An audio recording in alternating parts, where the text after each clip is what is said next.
Now notice what I've left. I did not save the best for last. My last strategy, the one that I hope that you never have to touch, is short sales. I am not a proponent of short sales for many reasons. Number one reason, they are a bureaucratic nightmare. Now, they've gotten better. I've done short sales in as little as 90 days, which is hard to believe. There was a time they were 6 months to get through. But honestly, I've also seen people with their hearts broken, where they were trying to buy a house from the homeowner, waiting for the lender's approval to take less than the loan amount to approve the short sale, and the other department at the bank, the department that holds the foreclosure auctions, didn't slow down their process. They let it go to auction. So they had an escrow and a buyer and a seller ready to close, and the house got sold out from under them at the courthouse steps. Happens all the time. People are frustrated with them, frustrated with the paperwork, frustrated with the constant loss of information, the communication breakdowns, the frustrations of having the bank come back after you make a deal with the homeowner, having the bank come back and telling you need to pay more. Remember, we're in this to make a profit. We're in this to buy at wholesale. And the amount of deal making that it takes to put a short sale together, the hurdle is too high. For me, it's not worth the time. I have enough leads working pre-foreclosures with equity. I have enough leads calling old REOs that nobody else is calling. I have enough leads going to the auctions and buying instant short sales and drop bids at the courthouse sales. I don't need to deal with short sales. So if you're a big proponent of short sales, you're not going to want to work with me, because I'm going to tell you, don't waste your time. Completely don't need them. As I mentioned earlier, we have a flood of foreclosures. We have a 9-month inventory. You don't need to work every lead. You need to focus your time on the right leads. There's an old saying, don't pick green cherries, pick the red ones. Okay, and I'm going to show you how to do that. So now that we know where we're going to put our focus, I want to share with you a little bit about what our successful students are doing right now and how are they setting themselves up against the pack, because there are other people out there trying to make deals and there is competition. And as I told you earlier, I'm always going to be brutally honest with you. There are investors right now who want to buy houses at half off and they don't want to share with you how they got their deals. So let me share with you their inner secrets. One of the wonderful things about being the president, co-founder of Foreclosures.com is they come to me for advice. These are my students who I have taught, who come to me for ongoing support and share with me their deals. So as I mentioned earlier, if you go to our website and click on Ask and click on Testimonials, and you'll see thousands of these stories. Let me share with you a student I just spoke to in the last week. His name is Michael Mangrum. He's in Colorado. He used to own a motorcycle dealership. Again, he had no knowledge in real estate, no knowledge in any of this. And what he did was he came to me and I helped him learn the business. He put together a strategy working my 7 steps. He started working on pre-foreclosures and REOs as I taught him, but he didn't have any money for deals. So what he did was he went out and he started working towards talking to people who had money, showed them the opportunities and asked them to fund his deals. And he put his investor team together, he put his buying efforts out there, and this is his end result. In the first 2 months since he started working with my programs, his first deal he bought for $49,000. The house is cheap in Colorado, right? The house was worth $78,000, so he bought it substantially below market as I taught him. But rather than fix it and sell it, he took the deal and flipped it to another investor who was looking for deals and took what was called a $10,000 contract assignment and got a payday in 1 week. Then he did a second deal where he contracted with a homeowner for $102,000, but this particular deal he decided he was going to do the rehab on.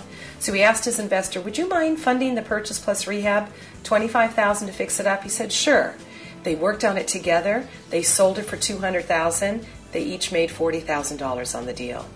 His third deal came, and he realized, you know what, I'm in the middle of this rehab. I don't have time to do another one. So he immediately flipped it to another investor for $13,500. Now I want you to do the math. $10,000, $40,000, $13,500 in his first 2 months. These are the types of deals that you can start seeing wherever you are in any part of the country. Everybody out there can see these opportunities. You just have to educate yourself and surround yourself with the right people. It all started for Michael working my 7-step system, going on my monthly webinar calls called my group coaching strategy session calls. I'll be talking about those today so you have a better idea of exactly what steps you need to do so you can go down the same path as Michael.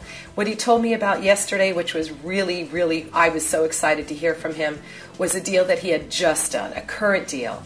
And his current deal was where he had a house that he bought working with his investor, he was able to buy this house for $100,000 and then realized that there was a tremendous amount of upside in it, but it was a big rehab, $80,000 rehab. He didn't want to touch it. So he flipped it to one of his investors, made it $20,000 finder's fee.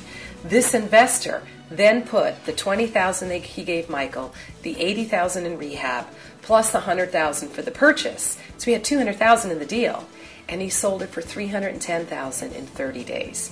He called up Michael and said, please send me more of those. So everybody is winning. Everybody's making money. And of course, everybody wants to make money. So that's what we're here. And at the same time, by the way, these homeowners all got cash, all got a fresh start, all got their credit improved, and all were thankful that those investors were there to help them at a time nobody else was.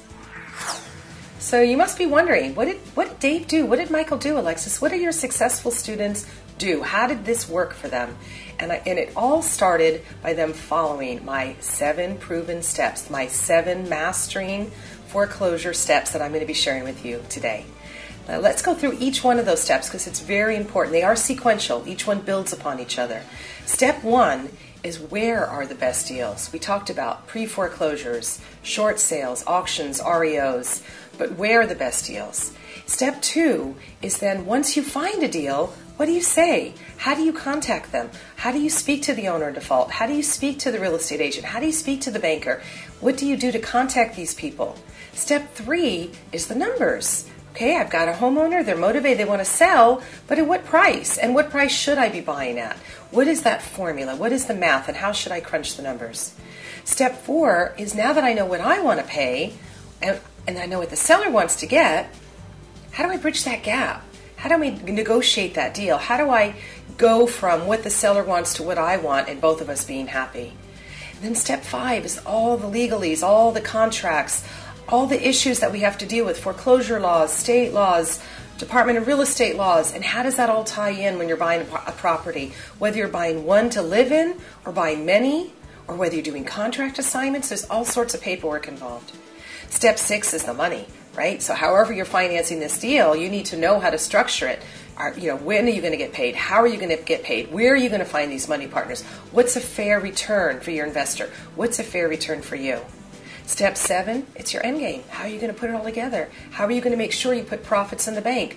Are you going to do contract assignments and get a payday in 2 weeks? Are you going to do a rehab and get payday in 3 months? Are you going to hold for rentals and cash flow? What's your end game strategy going to look like? So as you can see, every step of the way you must learn it, and you must perfect each step to be a successful foreclosure investor. You can't hunt, you can't flip, and you can't invest without understanding those 7 steps.